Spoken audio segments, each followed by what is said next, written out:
I'm alive, I'm awake, and I feel great. That's what I think of when I think of motivational speaking. That was the mantra of Tom Hopkins. When I first started my selling career in the early 90s, he was just wrapping up his speaking career. I even had the Tom Hopkins shower card. Yeah, that's right. I could get clean and motivated at the same time. There was just one tiny little problem with this mantra. Reality. I'm alive. Vital signs stable. I'm awake, tossing and turning at night. And I feel like a phony when I say this mantra. A year ago, I was working on a motivational speech for Toastmasters, and I was really struggling. So I sat down at my dining room table and picked up my Toastmasters magazine. Yeah. And I started to read, and just a minute later, I jumped out of my chair. I leaned over the breakfast bar. My wife was in the kitchen. I said, Marcy, that's my problem. This is it. What, Eric? What's your problem this time? I read to her from the magazine. It's hard to be a motivational speaker if you haven't achieved anything that required the extraordinary motivation you are trying to evoke.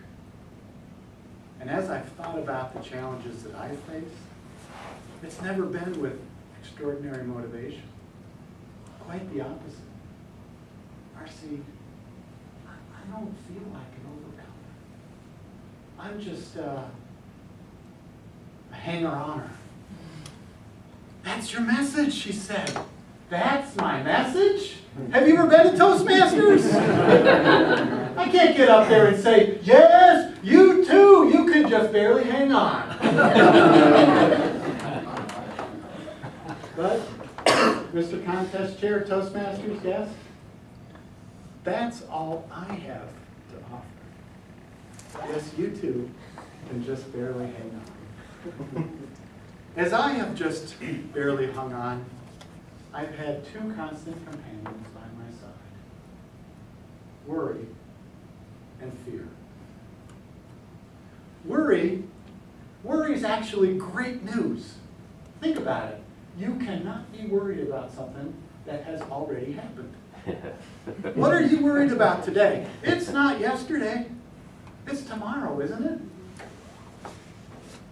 As I was writing this speech, the speech I was worried about was not the last one I gave. In 2008, you might have heard there was a little bit of a financial issue. I sell real estate for a living, and my income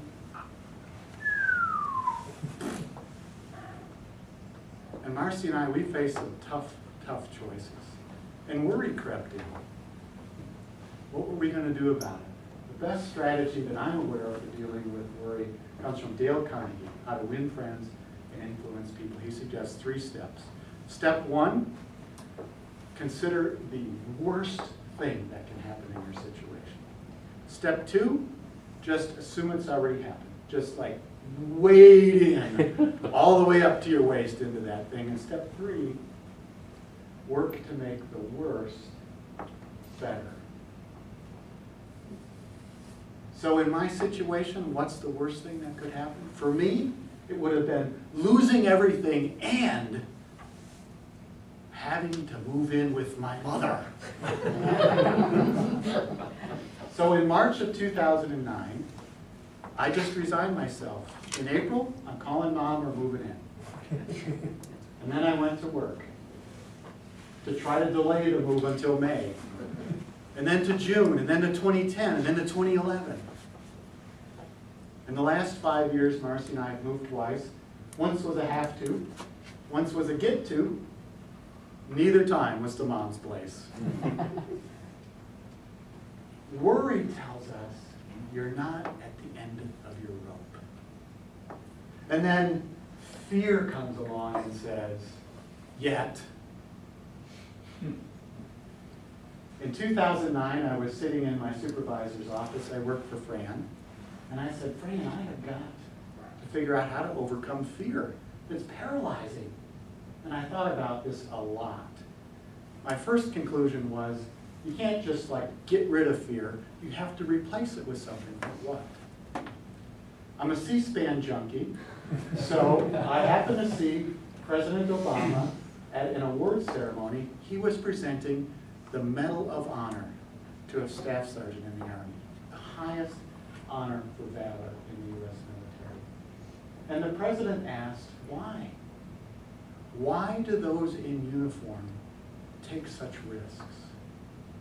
And he went on to say, yes, they fight for their country, and they fight for our freedom, but most of all, they fight for each other. What's more powerful than fear? It's love. Love. The good book says, there is no fear in love. Perfect love drives out fear. And it hit me. I needed to begin to serve others in love. Now I'm a volunteer with Neighbor to Neighbor, a housing nonprofit in our community. They do great work with foreclosure prevention and homeless prevention and homebuyer education. I don't know if they've gotten much out of my involvement, but I know that they've done great things for me. Last year, the market turned and I enjoyed a little bit of success. In fact, a lot of success, my best year ever. I believe that part of that is just grace from above, but also I know that hanging in there every day, showing up when I didn't want to, made a huge difference. Are you worried? Yeah, I know. Feeling fear? Me too. Winston Churchill said, when you are going through hell, keep